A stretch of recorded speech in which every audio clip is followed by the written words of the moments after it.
So I'm gonna just hand this over to our presenters, and they're gonna introduce all of themselves and kind of lead us through the next hour. So over to you, Kathy.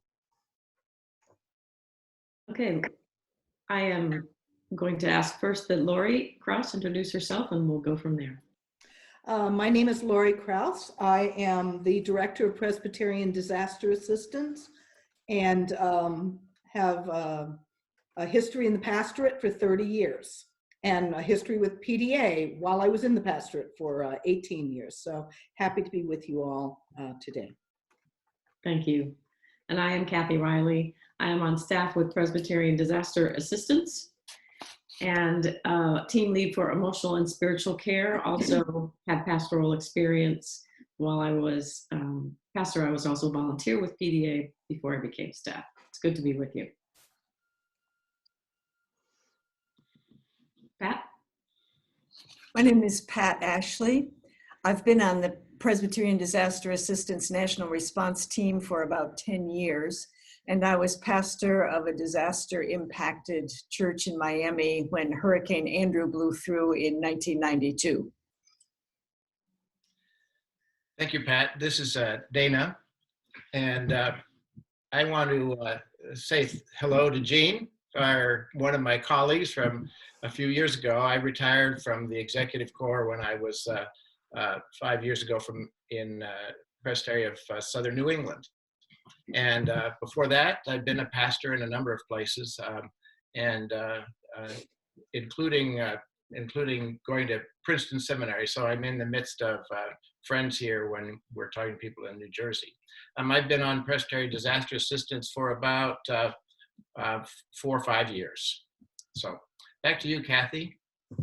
Thank you. I would like to invite Lori to open us with prayer. Thanks, Kathy.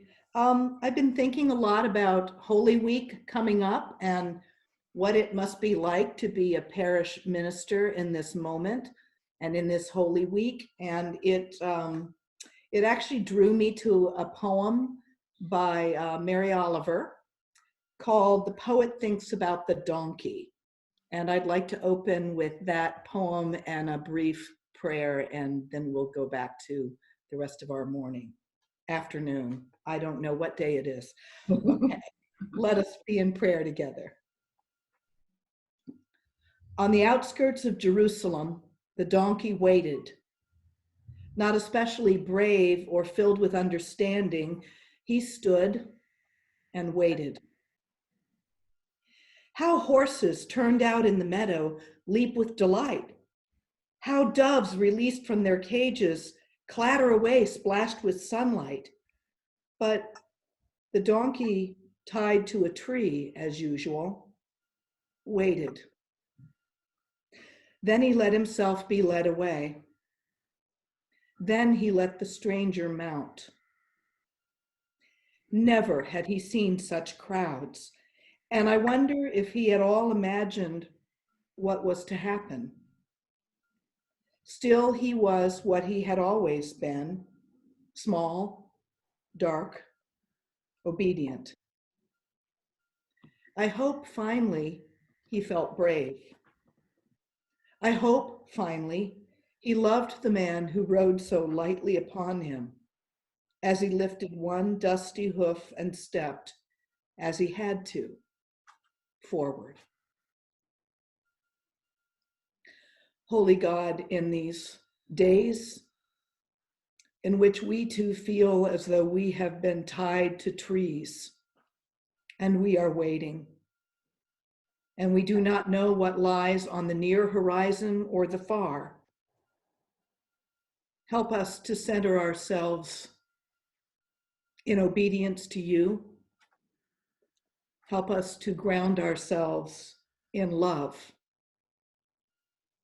Fill us with your bravery and help us to be our whole and holy selves, even in the midst of these days, this wilderness. May your kingdom come in us and among us. In Christ's name, amen. Amen. Thank you, Lori. I'm going to open with just mentioning some resources that are available. And I'm sure that you already have seen many of those on the PCUSA website. A couple that aren't up yet, but will be soon. We have created a 1-hour resilience webinar out of our 3-hour resilience program we typically offer. We've created one specifically for faith leaders and also a second one for general audiences. Those will be up on our website by the end of the week, and we can offer those live to groups so that they can be with us and participate. It's a sort of interactive webinar, or they can be viewed pre-recorded at people's own leisure.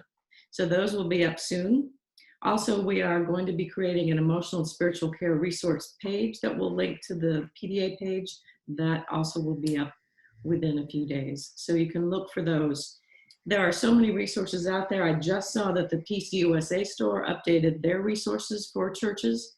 And if you haven't seen it, go to the website for PCUSA and put in mental health ministries. They have a very good page and set of resources on mental health issues and resources for all ages during this time of COVID-19. So I want to just lift those up to you, and you will be able to get in touch with me if you need to for any other resources you might be looking for. Kathy, I wonder if you could say a little something about what the content of that video is, the thing you're posting for PDA. So it's our resilience webinar, and we're going to be talking actually with you today about some of the content. So it's an interactive kind of discussion of stress, coping, resilience, and during that webinar we teach tools for resilience and for relaxation. So it's the kind that by the time you're done, you'll have your own personal resilience plan put together once you finish the webinar. Great. Thanks. Lori's going to share information now about the grants that are currently available from PDA. Thanks. I know that Presbytery leads will have at least had access to emails we've been sending out over the last week or two on their chat groups to let you know that PDA is reserved or has pulled out of our reserves about $2.7 million to try to begin to help congregations and communities globally that we work with to get involved in COVID-19 response. Very briefly, that we're reserving $1 million to work with our international partners who are doing a variety of different things regarding health or shelter or emergency food projects, or in some places where the virus isn't yet really active, prevention and awareness programs to try to help people be prepared and be resilient and not get the virus in the first place. Here in the States, we've saved $1.5 million to be given in grants to presbyteries. We're asking that at least the bulk of these grants be received by presbyteries for congregations who are trying to do some kind of ministry in their community around COVID-19. Again, the same kinds of awareness programs or food banks or other kinds of emergency services that need to be picked up on. Additionally, water programs or things of that nature. We're asking people to sort of pay really close attention to what congregations in their midst are working among the most vulnerable, or know that they have mission outreach to people who are particularly vulnerable, maybe in the gig economy or in states like New Jersey that are really much more hard hit and where resources are harder to come by. 200,000 more has been reserved for congregations that are dealing with refugee and asylum programs or outreach. We have a lot of churches in our network of both border and other states. In fact, there's some big ones in New Jersey who do a lot of outreach with refugee communities or new immigrant communities and have been supporting programs among new arrivals and asylum seekers. So we've made $200,000 available to sort of supplement people's efforts around COVID-19, because we know that a lot of those folks are being excluded from stimulus money and are kind of falling out of the gig economy, and so are trying to just provide a little extra help for congregations and mid-councils that are doing work with that population. Finally, we just found out yesterday, the information is just going out today. Diane Moffett, our executive director, had some money put in her budget last year for Matthew 25 outreach. And she called me last week and said, I really feel like we've got some vulnerable congregations who are going to have a very difficult time making ends meet, particularly congregations in neighborhoods that are very historically disadvantaged or otherwise harmed. And so she has made $300,000 available to PDA to provide small grants up to about $7,500 for congregations who may need some continuity of ministry funds. So those, we're sending out another announcement today to Presbytery leads so that they will know how to get those funds. And all of those funds can be accessed on our emergency grant form. And in about a month, we'll also start looking at a second round of grants for people who want to do sort of a larger, more substantial kind of project. And we'll do our regular sort of short-term grants for those. But so there's a lot of resources available. I know it sounds like a lot more money than it is, to me anyway, because we have 172 presbyteries and a lot of us are struggling to figure out how to do our work and make ends meet in the meantime. But we really want to show up and show partnership in that. So that's a little bit of the grant stuff to go along with the spiritual and emotional care. So Lori, if I was a pastor and I wanted to make, want to seek one of those grants, do I go right to PDA? Do I go to my presbytery? You go to your presbytery. We're staying with the model that's really worked for us all along, which is all requests for church grants or for any kind of congregational work goes through the presbytery so that the presbytery can be in charge of distribution and reporting on that. Thanks, Dana. Thank you. Before we begin to offer some more thoughts and also take the questions that you will put in the chat box, I want to just begin with a very brief relaxation tool. It's one that we teach and we all use. It's just very simple. It's called Observe Your Breath. It's a way to kind of break into a stress cycle, begin a relaxation response, and we can all do it together. So I invite you just to sit comfortably erect or stand, whichever you're doing. And all I'm going to ask you to do is just observe your breath going in and out. Don't try to do anything about it to change it.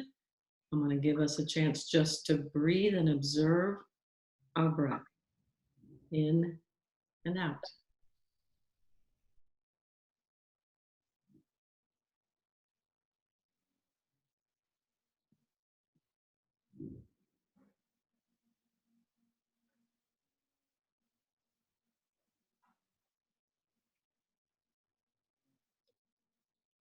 And that's all there is to it. You may have found that your breathing started to slow a bit, or it may not have. That's okay. But we know that breathing, getting more oxygen to our brain, is a very good way to engage a relaxation response. You will find this and other tools in the webinars that we have available to offer to your group live, or that you can watch in recorded form. And at this point, I'll ask Jean if there are any questions in the chat box to respond to. Not yet, but feel free to start, if you got questions, to add them to the chat box. Okay, thank you. Then I will invite Pat to begin with some words, and at any point that Jean sees questions in the chat room, when we finish a thought, we'll turn to those questions and Jean will share them with us. Thank you. Okay, so I'd just like to name some of the areas that we can attend to for the sake of our own self-care. I'll just name some of them and maybe say a sentence about each one. The first one is relaxation. I'm not talking here just about taking it easy, but in addition, the importance of knowing how, learning how, and practicing relaxing the muscles of our body. Because if we can keep our body relaxed, then even when tension is swirling around us, we have a chance to function well. So relaxation is one. A second is mindfulness of a couple of things, especially mindfulness of many things, but to name two, what are the things that stress us out? Each of us has our own particular things that just get us going. And if we're aware of that on the front end, then we have a chance to make choices about how to be with those things. The other is to be aware of how we typically respond to stress, because if we know that, we can catch ourselves in the act and then go another direction. Another one is the importance of, we call it telling our story, the importance of talking about what's going on with us that may, especially when it's challenging. Of course, also we can celebrate if there are things to celebrate, but the importance of talking things through. Certainly, positive relationship is a whole other arena for our resilience. The value of being sure to be with people who are simply good for us to be with, and of pursuing particular relationships that may be helpful to us. The whole area of self-care is so important. Both self-care, the moment we realize, oh, wait a second, I'm not the way I want to be here. We have lots of tools that we can offer to enhance our ability to take care of ourselves in the moment so that we can stay right there. Of course, self-care is also a very large arena as well. The whole matter of diet, exercise, sleep, and the importance of doing some things that just are fun or pleasurable or uplifting sometimes. A couple of others. One is to be in touch with the meaningfulness of our work. If there's ever a moment when we start feeling, is this going anywhere? The importance of getting back in touch with the value that we place in our work, our commitments, our call, and of course, spirituality and attending to our spiritual life.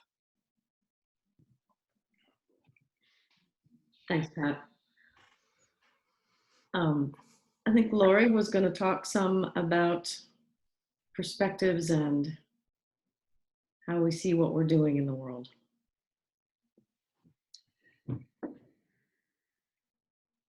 Your microphone's off, Lori. Got it. It's interesting. I've been out of parish ministry this will be my 8th Easter cycle out after 30 years in, and I still can't come to Lent or Holy Week without planning worship in my head and thinking about interesting things that I wish I was doing for, Holy Week and Easter services. And this year in particular, I've just been very struck by the challenges people are having thinking about how to frame Easter in the middle of being shut down functionally. And my son-in-law is a new pastor and has been thinking about this a lot. And he decided that he was going to delay Easter until we get back to business. And I thought that was a really interesting liturgical choice. And I'm a really good mother-in-law, so I just said, oh, what an interesting liturgical choice. And left it at that. But as I pondered it, I thought, how would I look at this Holy Week upcoming? And what are the kinds of things I would be wanting to pay attention to if I was living into an Easter that did not feel very triumphant or powerful or Day of Resurrection-y, and then living into, an Eastertide that really felt a lot more like a longer Lent. So I started thinking, first of all, about how the Maundy Thursday services and Good Friday services, and I don't know how many of you are going to be trying to do those online. One colleague I have has said he's going to make dinner at home and invite his whole church to make dinner at home and then just have dinner together and talk about texts on Maundy Thursday, which I thought was a really beautiful idea. But I started thinking about how, unfortunately, this is not the year of Mark, but that Mark's Easter text, to me, is a really helpful one for the year that we find ourselves in, um, especially when you leave it with the short ending, or the one that at least most of our seminary professors told us was the real ending, which is the ending in which the women go to the tomb and say nothing to anyone, and then just leave. And that's the end of the story for that moment.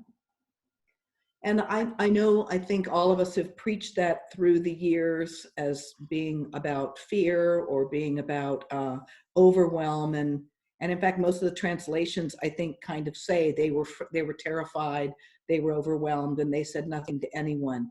But a couple of years ago, a friend of mine sent me a book written by a Jewish Chaucer specialist who decided to do a commentary on the book of Mark with Jesus as Midrash. That was her theme.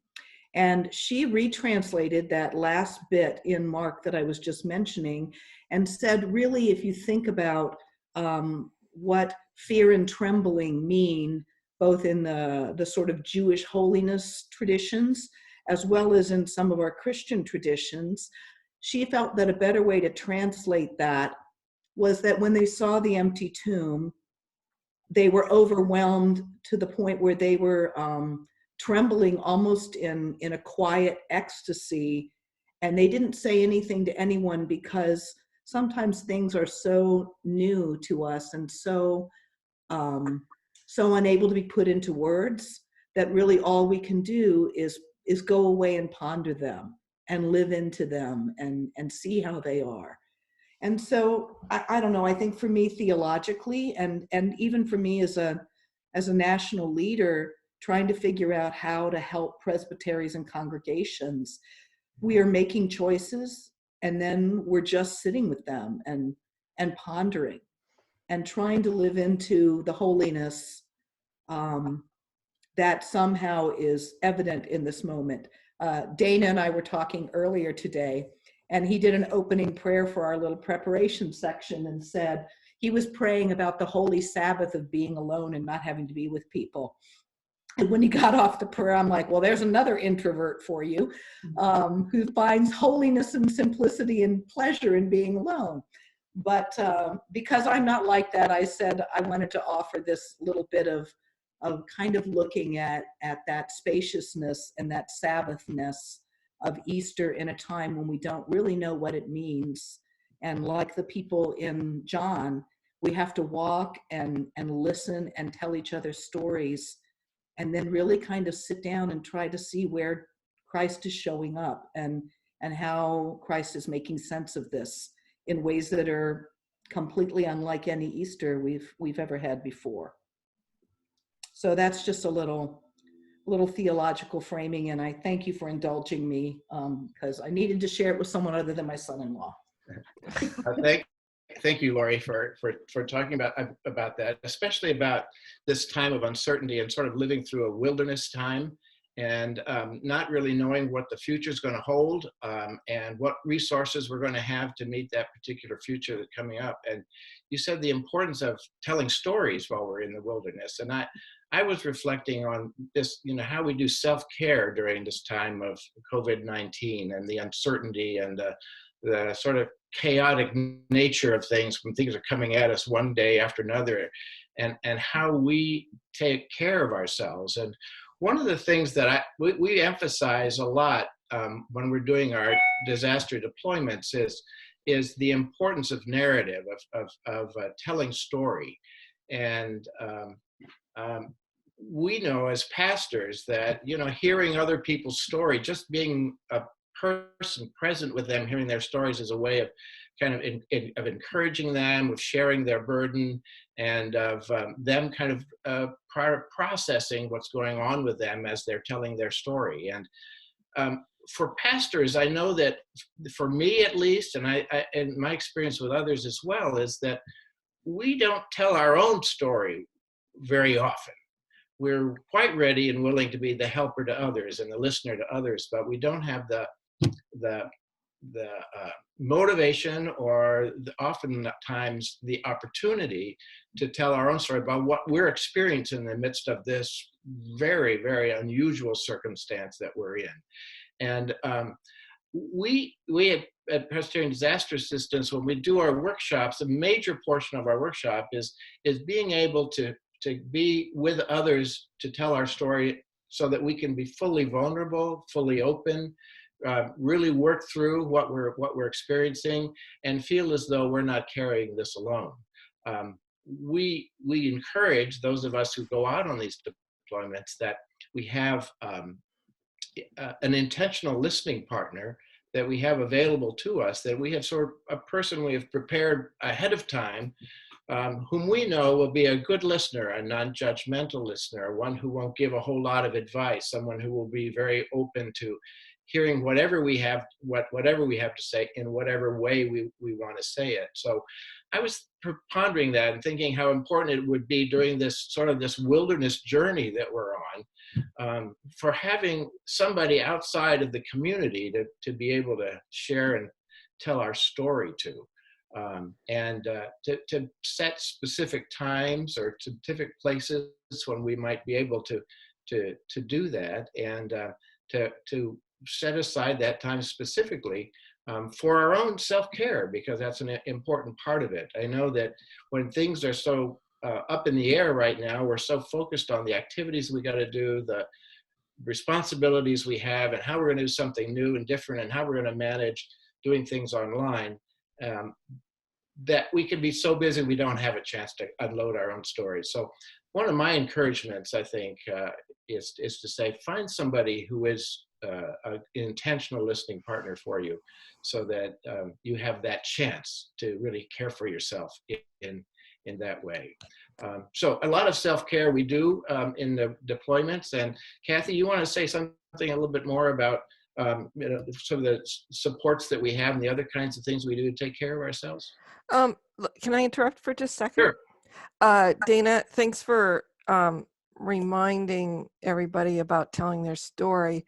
One of the things we did here in Newton Presbyterian, it actually came from one of our retired pastors who felt, he was, stuck at home, but wanted to be able to help. And he volunteered, and then we got other retired pastors to volunteer to be available for pastors to call and have that person to tell their story to.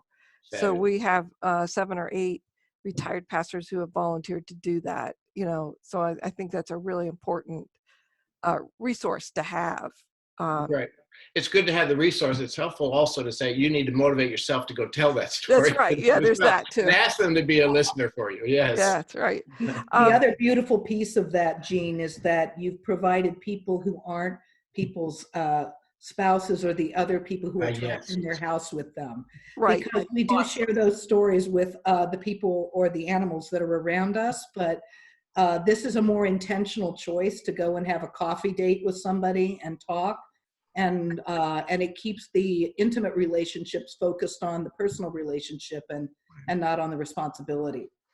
One of the concerns I have heard from several pastors in several different ways is the frustration and the sadness they feel when they can't reach out, physically reach out to someone who is in a great deal of pain or grief.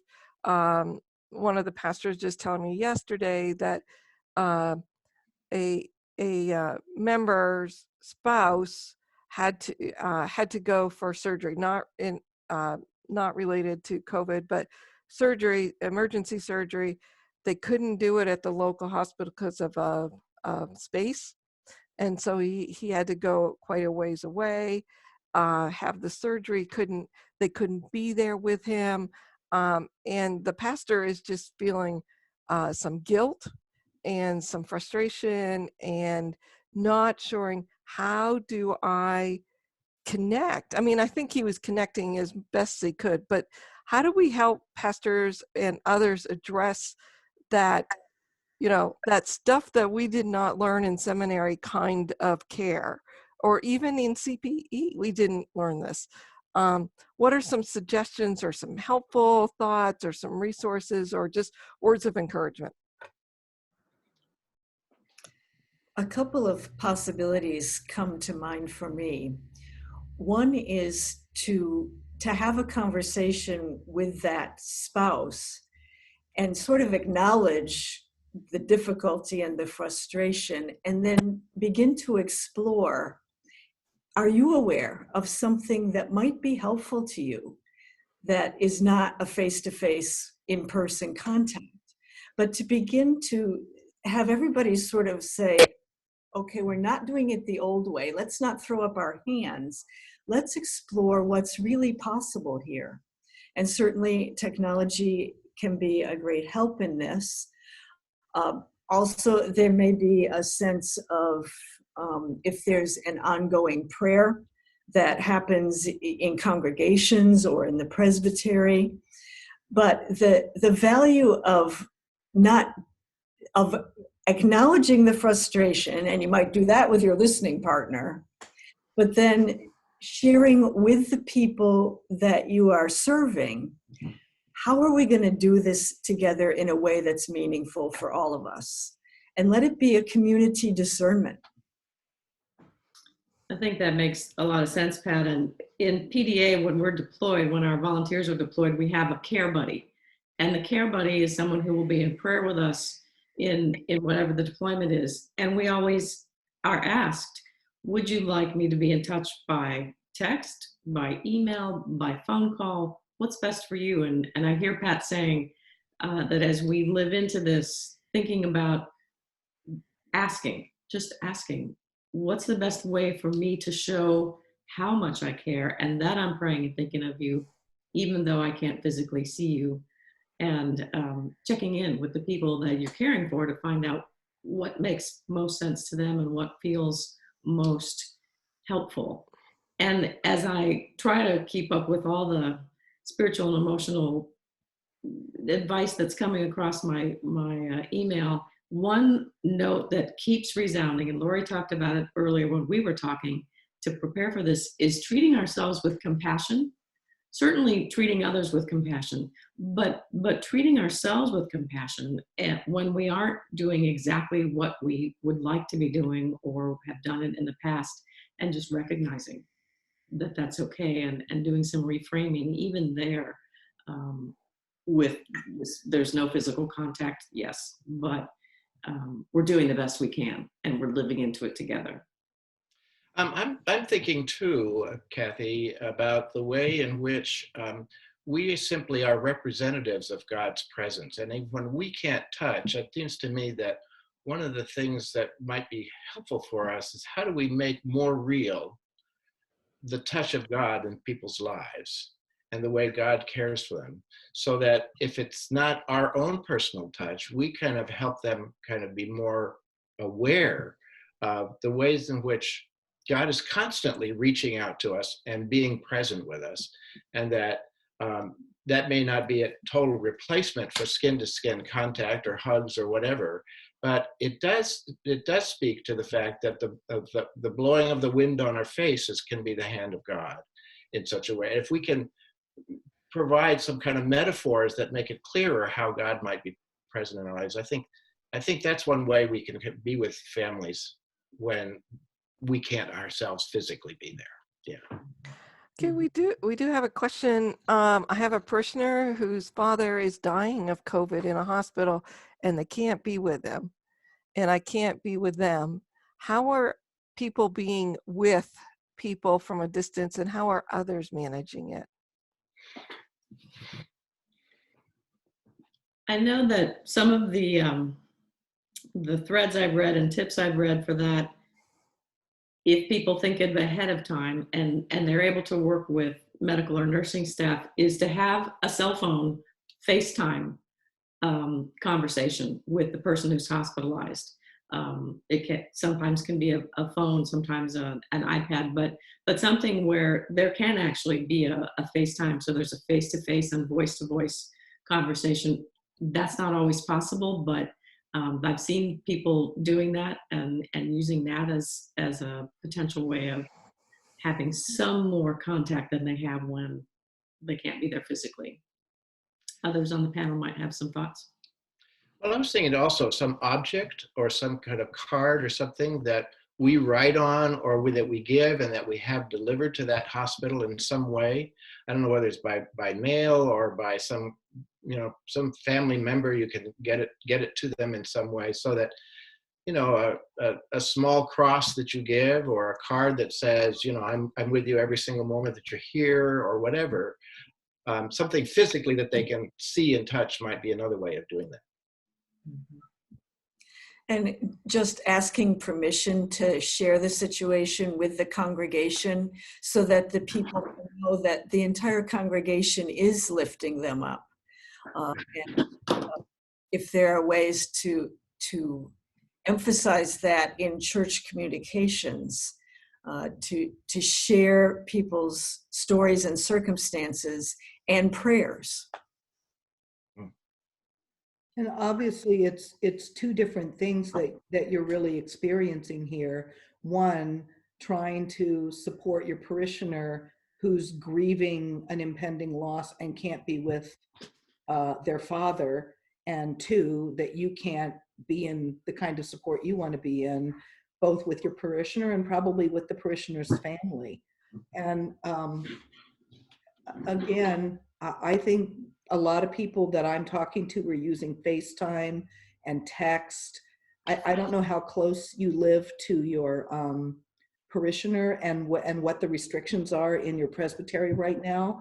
I've heard of some people just agreeing to meet in a park and have a safe distance conversation, which is face to face, but not, but not within danger distance. And I don't know if that would be helpful for them, but to Pat's point earlier, the more we can enlist the people that we're trying to support in helping us craft the support we want to provide, I think the more we're able to all kind of work through the helplessness that we feel when we're stuck not being able to do what we know how to do. Right. And I want to respond to Robin's text or chat also to say, you may have noticed this, but there are some people who are standing outside of, pastors who are standing outside of hospitals and knowing where that window is and asking them to look out the window, so that there's some kind of visual kind of contact and prayer or emotions that you can go through to kind of show your presence with them. Some of the things that have been said is something small. I've mailed origami cranes to people who couldn't be within the past. And Amy says, I've asked the hospital chaplain to personally assure them of our prayer and support, and asked the prayer chain and congregation to uphold them in prayer. I know through this experience of the man who had the surgery, he gave a message to the anesthesiologist, and the anesthesiologist called the family. I don't know, that was, an initiative on the anesthesiologist, but I just thought it was a kind of a lovely thing and a reassuring thing for the family. So there are those little lights in some of that darkness. It might be helpful for us to begin to think differently, so that we're not telling ourselves, I can't do what I want to do, but rather, I'm doing other. I'm going to do other now. I'm going to do what this situation is inviting me into now. And we've seen on the news a bazillion instances of people taking creative initiatives that work in a particular circumstance. And it's always so touching, partly just that they're going to the effort. They just show up in whatever way is possible in that moment. And it's so meaningful for people. Another idea is deliver a printout of the photo of the family, or have it delivered. Yeah. Mm-hmm. Yeah. Are there other questions in the? Not right yet, but keep asking them, folks. Yes, absolutely. So we've kind of certainly moved into some of the areas that we talked about in our sort of planning time together, and we've offered before, and in terms of adaptive leadership, reframing, and then some coping ahead ideas. So I'd like to ask Dana and then Pat to speak about those two. Yeah, yeah, thank you, Kathy. I have been thinking too about the importance of adaptive leadership at this time. Adaptive leadership means leadership that changes the style and the format and the ways ministry is done according to the situation that exists at the current time. I know an awful lot of us as pastors kind of get stuck in kind of normal ways of doing things and trying to do it all the time. But this is a particularly good time when we start thinking about how we can adapt our leadership style and our pastoral care style so that others can benefit from it. The circumstance can receive as much as we can give to it. One of the ways I've been noticing is a lot of people have been thinking about how can I keep myself safe? You know, whether I should get a mask, how many times do I wear a glove? Can I go to the grocery store? And that their conversations tend to focus on those kinds of things. One of the ways adaptive leadership can provide some support in that is by saying, how can we reframe that conversation in such a way that it doesn't focus in on the anxieties of the people, but instead talk about how are we going to get through this in a better way? What could we do to ourselves so that we can be healthier at the end of this? What are the kinds of ways we can get closer to God during this time? Asking those kind of questions so that you reframe the conversation so that people can receive a little bit of hope and look a little bit more forward to things rather than kind of obsessing about their anxieties. I also was thinking too, in terms of leadership and pastoral care is, you know, we can only focus on the area that we have control of. And sometimes it feels as though everything is so overwhelming and we try to reach so many issues and so many people's needs that we cannot in a day focus ourselves on all of those things. So starting a day by understanding where is my focus of control here? What do I really have that I can do? What is it, the things that are totally outside of my control? And then focus on those things where you can have some impact on people's lives. Another thought I had was adaptive leadership focuses on what you want to have happen at the end of time, at the end of a particular time. What are the outcomes rather than what are the processes? And we talk sometimes in PDA about what is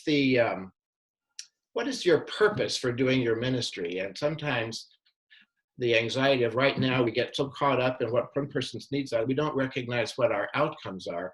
One of the ways we think about it is we call it a doorknob affirmation, or it's a way in which when we go visit somebody, just when we're touching the doorknob, we say to ourselves, I'm doing this work because, or God called me to do this work because, so that we don't get too caught up on the current situations, that we kind of lose sight of what are the gifts that God has given to me to use in this present moment. So I'm thinking about doing that when we're about to make a phone call, about to be on a Zoom call or something like that, that we really clearly put in front of us. And I've tended to do this when I have these phone calls, is just to put a little piece of paper in front of me that says, I'm doing this work because I feel God's working through me, or something to that effect.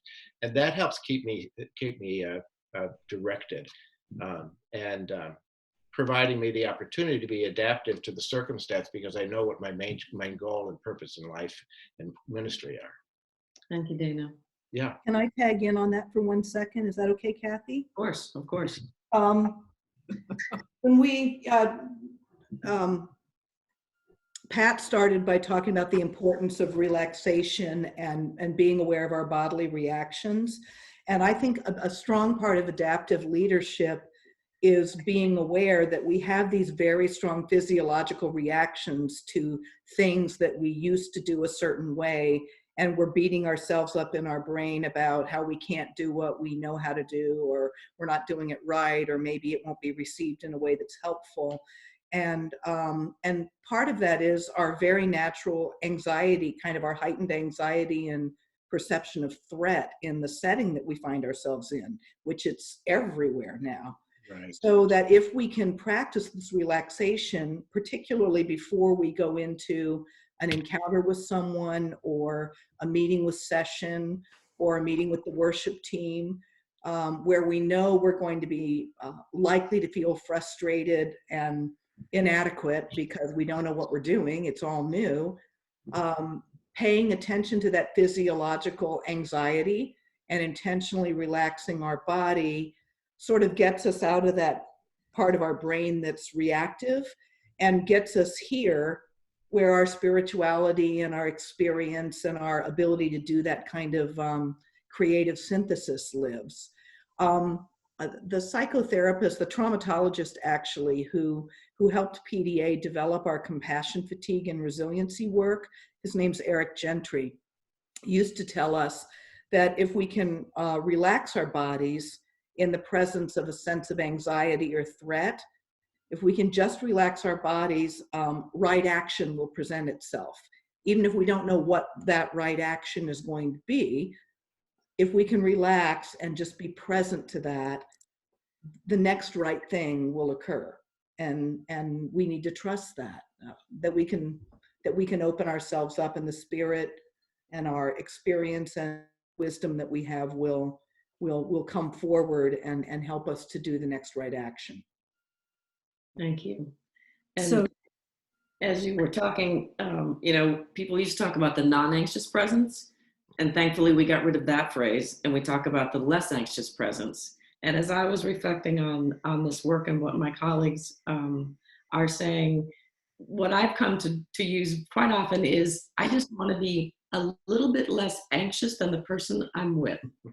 So just to, take the pressure off myself and realize there's anxiety here, and I can do the breathing, and I can relax, and I can trust for that next right action, and realize I just need to be a little less anxious than the person I'm helping. And that can be enough in the moment as we listen deeply and offer our ministry of presence. And Pat, you were going to say something. So it may be along the lines of what everybody's been saying. It may be that how we are is as important as what we do, especially in this time when we may feel like we can't do much. But how we are does make a difference, and we can be helped to be a way that we want to be if we sort of think ahead of time about some of the situations that we're likely to run into. I'm pretty sure that many who are here today are thinking of, what if somebody comes to me and, what about the person who has had somebody die and needs to talk to me about a funeral?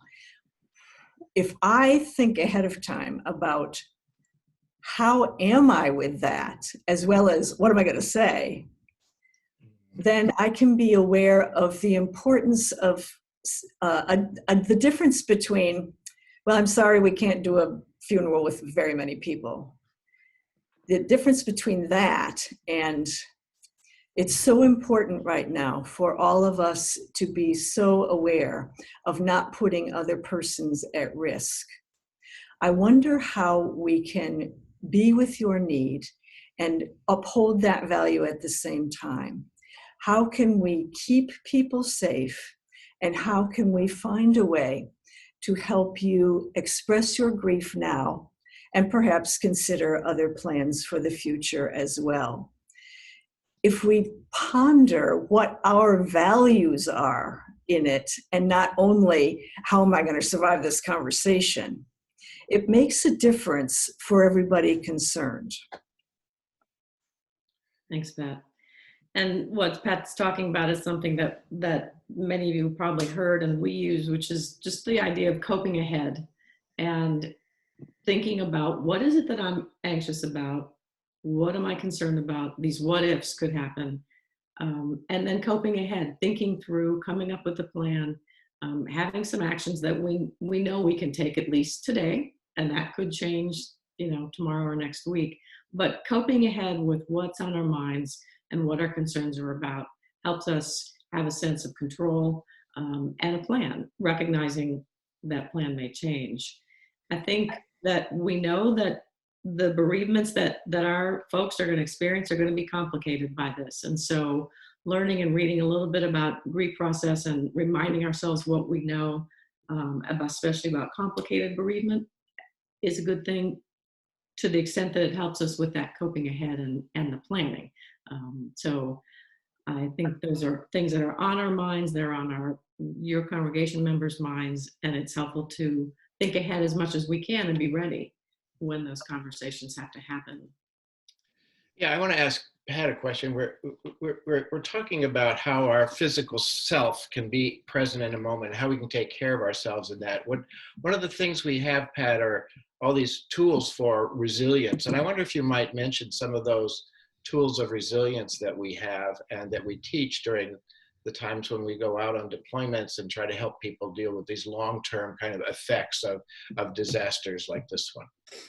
Well, there are many breathing exercises that can foster relaxation. And we encourage everyone to find the one that works for them.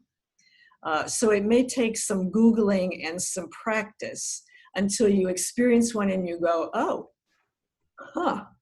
I'm better.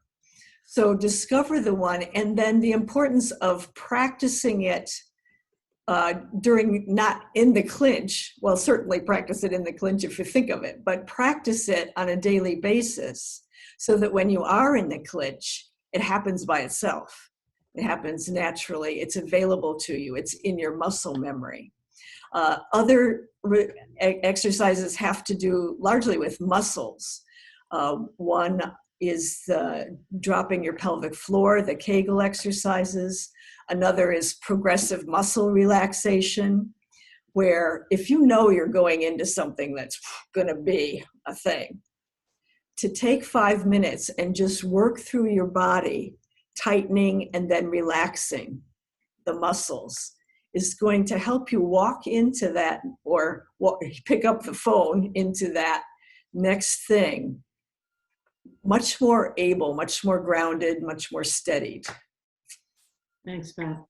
I know we are just a few minutes before 5 and we're looking to close by 5. So I want to offer a couple thoughts and then see if others have closing remarks. So a couple things. There's an app for that. You've probably heard that phrase. There are so many apps for so many of these things: relaxation, exercise, mindfulness, spirituality, and also gratitude.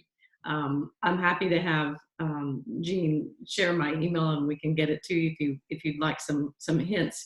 But the gratitude practice is one that we talk about a lot, something you may already be doing, but being aware of what, even in this moment, with everything that's happening, what we're grateful for is just such an important practice.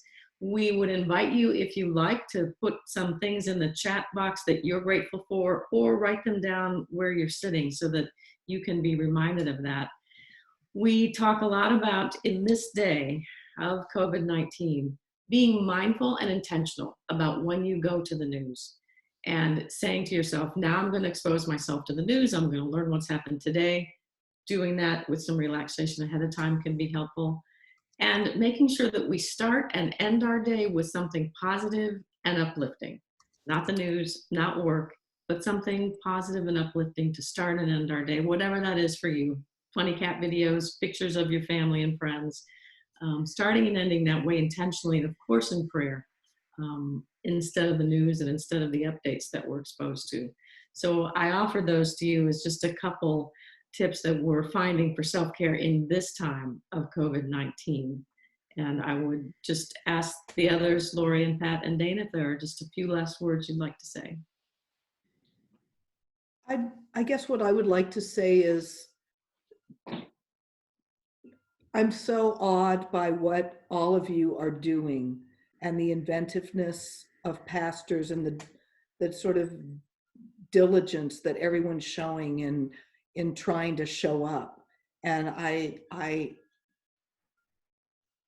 guess I just want to say, be gentle with yourselves and realize that not only are you carrying your normal pastoral load, and it's coming up on Holy Week, which is exhausting.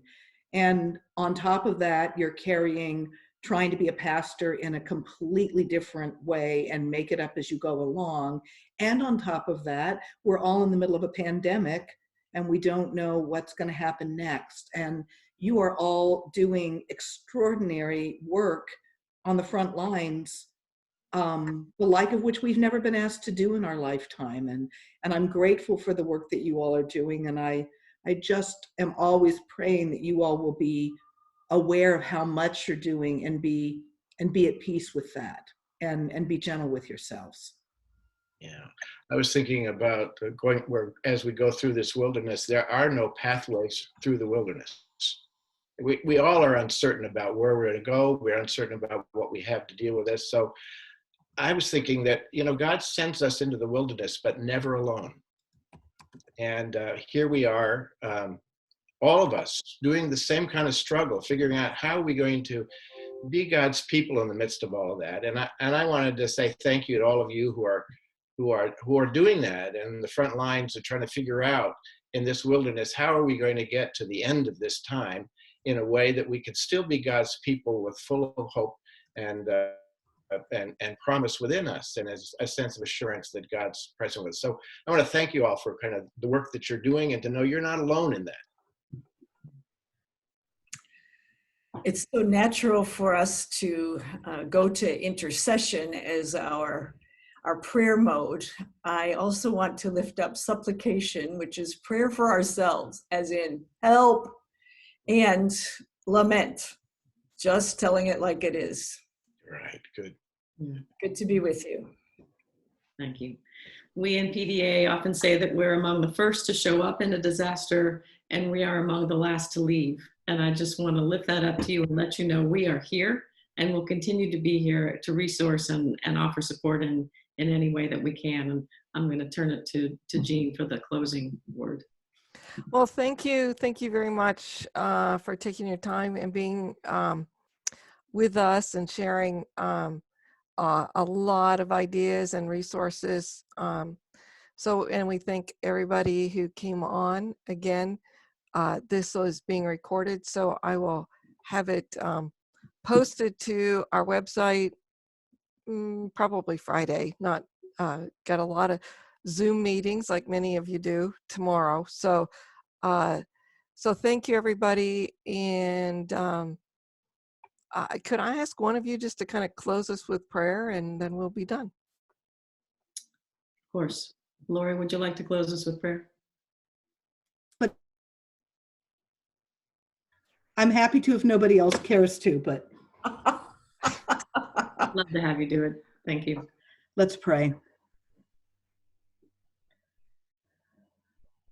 Loving God, we lift before you the lives of these pastors, these presbytery leaders, the congregations, all the human beings and the communities they serve in this strange and uncertain time. We ask that you would bless them with peace in their hearts and within their relationships, that they would know love every that matters to the people who depend on them, to feel one another's connection, to find peace and gratitude in the small things that they do. Help us as we go into this Holy Week to walk with Jesus in ways that acknowledge the power of loss and lament, but that make room for tentative new births. Bless and keep each one in this moment and in the weeks to come. In Christ's name, amen. Amen.